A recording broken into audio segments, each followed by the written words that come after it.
Forget everything you know about the charming outlaw who robbed the rich to give to the poor. Because A24's The Death of Robin Hood is here to tell you that the legend was a complete lie. This isn't a fun bow and arrow adventure. This is a grim, hyper-violent, pitch-black revisionist anti-western. Think Logan meets the Revenant, set in the freezing, brutal mud of 1247 AD. Director Michael Sarnowski literally strips the folklore bare, turns the hero into a ruthless monster, and forces us to look at the collateral damage of heroic crimes. Is it a masterpiece, or does it completely run out of steam?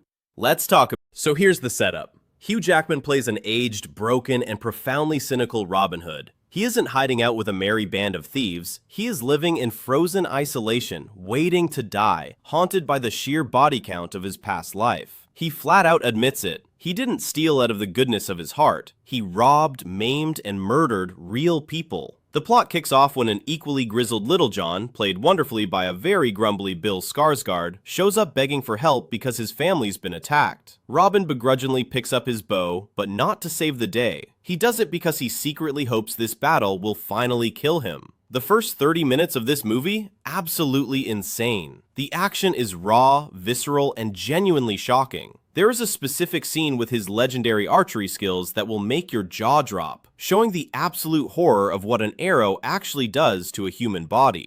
But here's where the movie is going to completely split the audience. And if you are heading into the theater expecting a 2-hour medieval John Wick, you need to check your expectations right now. After a massive, bloody showdown, a gravely injured Robin is taken to a remote island priory run by Sister Bridget, played by the brilliant Jodie Comer. And the movie abruptly shifts gears. It goes from a blood-soaked action thriller to a deeply quiet, atmospheric hospice drama about an evil man trying to figure out if his soul can ever be redeemed. For the UK and Aussie audiences who love heavy, slow-burn folk dramas, Pat Scola's cinematography here is stunning. It's gothic, moody, and gorgeous. But for mainstream US audiences used to fast pacing, this second half is going to feel like a massive speed bump. It trades the adrenaline for philosophy, focusing on a broken old killer sitting around with orphans, an underwritten young girl, and a sassy leper played by Murray Bartlett underlayered.